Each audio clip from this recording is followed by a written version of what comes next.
Viva la Revolution! Yes, the women's revolution has taken hold in the WWE, with a series of amazing matches and remarkable roster depth on the promotion. But this is not the first time Titan Towers has produced great women's wrestling. But it takes a contract dispute and a few injuries, and it's back to the evening gowns and gravy poles.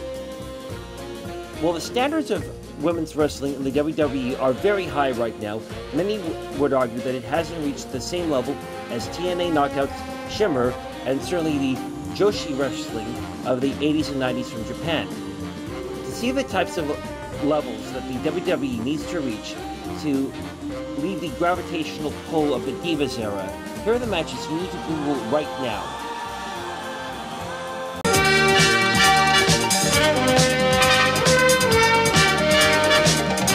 Mildred Burke is simply the godmother of women's professional wrestling. Her amazing physique and aggressive style made her one of the first women to be a big box office draw. But with her wrestling school, she set standards for women's wrestling for decades. This short film against Mae Western, who I was disappointed to find out was not Mae Young, is a definitive example of Burke's abilities, and also how bad Vicky's narration was. The referee is a gentle soul, and he tells the girls that he's any rough, ungentlemanly fighting. And, of course, our lady wrestlers are never ungentlemanly. Rock-a-bye, baby, when the bones break. The challenger seems a little dazed. She mistakes Mildred for a mop. Yes, indeed. It's a fast-changing world we live in. Man, move over.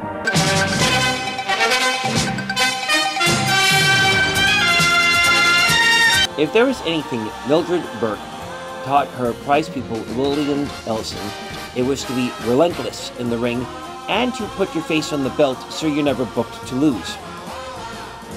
The fabulous Moolah is, without a doubt, one of the most dominant women's champions ever. But most fans just remember her as a comedy act at the end of her career. This clip from Georgia Championship Wrestling, before this guy ruined it, is probably the best example you can find of Moolah's in-ring abilities, and proving why that she was a women's champion for over 10,000 days.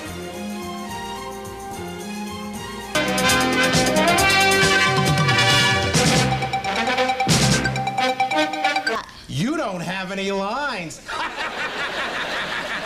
not nice. I want lines. It's coming. Glow, the movie. Okay, it's not a movie, but it's an upcoming Netflix series with Alison Brie and Marc Maron. Like, WTF. I don't know how well Netflix can recreate Glow, since Glow failed to recreate Glow twice. One thing I would like to see them try is the rivalry between the Polynesian powerhouse Mount Fiji and the vicious Matilda the Hun. The two fought a series of gimmick matches, which culminated in the ridiculous Gestapo match, which included whips, chains, and the official Gestapo Billy Club. Those Billy Clubs must have had a tremendous impact when they hit their opponent, and they're pounding on Mount Fiji right now. Fine's got the chains. Okay, I didn't know Nerf supplied the Nazis, but the special effects for the whip was better. Oh, she's whipping Fiji. Fiji trying to strike back. Matilda giving her 3 whips to Fiji's 1. It's not the best wrestling by any sense of the imagination, but it exceeded any rip-the-clothes-off match for being idiotic and entertaining at the same time. Even though this is really a G-rated version of a match that took place in Japan.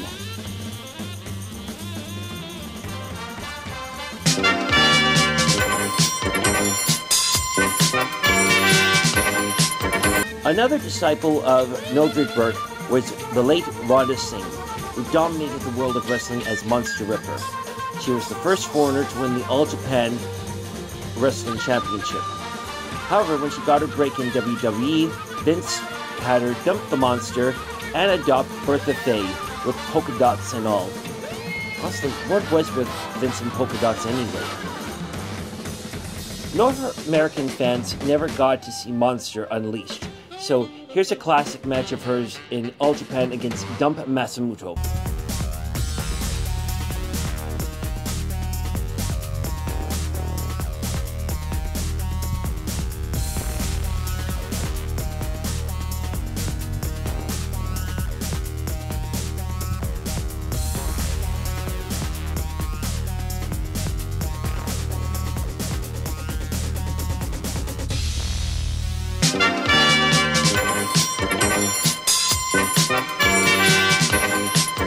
Remember when Trish and Lita had that great WrestleMania one-on-one match?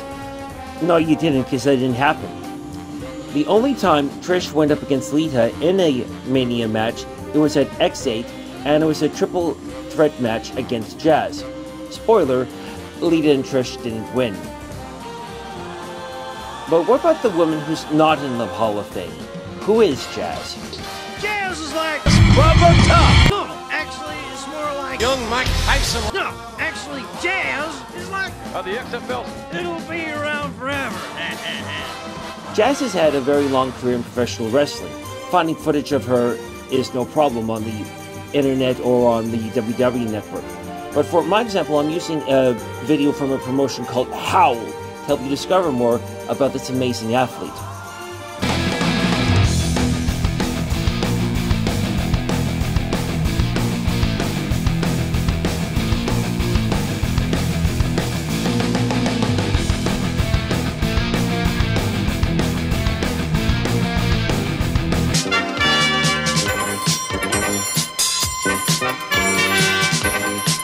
WWE's page is amazing, but she's in a lot of trouble as I make this video. Suspensions, injuries, a controversial relationship with Alberto El Patron, and after the whole Reed Flair mess, she was being booked worse than a jobber and getting trampled by the 4 horsewomen. Whenever and wherever she comes back, the woman christened Soraya Jade Bevis will need the support of her family, especially her dear old mother. I am sick of you. You ain't no kid of mine anymore. Yes, Yes, Paige's mom is a badass, but in a good way. It's time to bring the world's only mother and daughter wrestling feud, or partnership, or whatever you want to call it, back together again. Sweet Soraya, not used with Soraya Jane, anyway, she is a kick-ass wrestler in her own right, competing all over the world, and is a former Shimmer World Champion. They have fought together and against each other for several years now, and they have great chemistry in the ring. And it's time for the duo to go knock some heads again and have some fun. I mean, not trying to say anything, but we've actually got running water and a flushing toilet.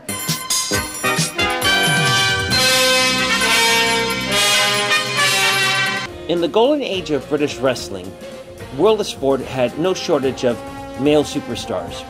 But only one woman made it through to the hearts of grappling fans. She's just a dirty big fat lump of lard. Must be a nightmare to get drawn against Klondike Kate, a Liverpool blockbuster. So how did Jane Hansford get the most geographically confused nickname in history? Tony Francis called me Big Bertha. Right, we'll change your name and we'll call you Klondike Kate. Your dad's a Mountie in the Canadian Police. Actually, my dad was a steelworker, 5'2", and worked on a steelworks in Stoke-on-Trent. As I understand, Klondike Kate is actually the owner of a brothel in the Klondike from the Gold Rush. Her vicious attitude made her a great villain, but the fact that her name got misspelt does that mean to imply anything? Anyway, the 21-stone wrestler was often thrown against a 9-stone wrestler. In this example, they put her up against 2 9-stone wrestlers, which is still 18 stone, and the 2 of them combined, they're still smaller, and I mean... Anyway, when she did go up against someone her own size, it didn't work out so well.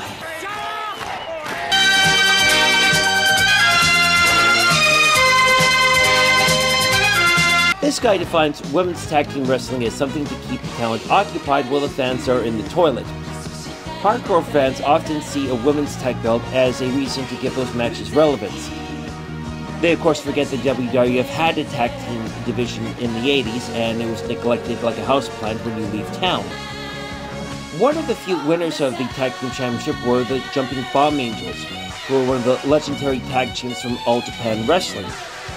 Now, in this example, they go up against another legendary tag team, the Crush Gals. And both of them had a lot of the counters in the 1980s, and you'll find a lot of examples like this on the internet. Here's a little taste.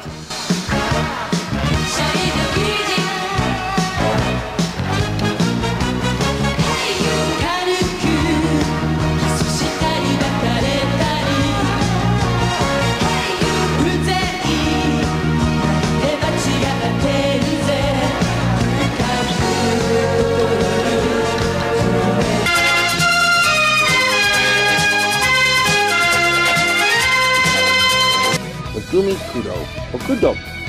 After a failed stint in All Japan Wrestling, the former kindergarten teacher joined Frontier Martial Arts and ventured into the promotion's infamous electrified barbed wire. After 7 years and the invention of the Vertebraker, she ended her run at FMW against Shark Chisudo in a no-ropes, 200-volt, double-hell, double-barreled, wired, barricade, double landmine, flash crush death match. There's some nasty stuff in this thing. Check it out. And cringe if you must.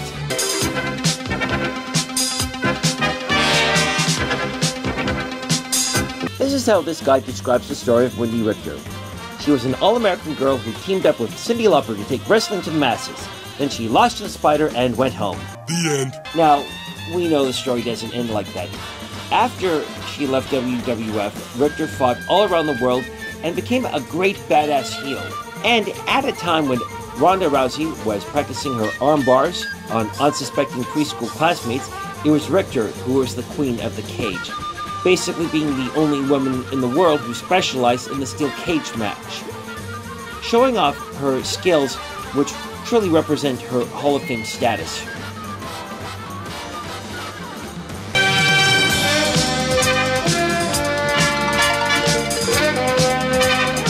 The 2010s have Sasha and Charlotte, the 2000s had Trish and Lita, the 80s had Wendy and Moolah, and the 90s had Bull and Blaze. While the two fought all over the world, including WWF and WCW, the biggest match the two ever had was in 1994 in front of over 40,000 fans at the Tokyo Dome when they were the co-main event. An event that had the WWF title fought in the AJW ring. Pretty wild stuff.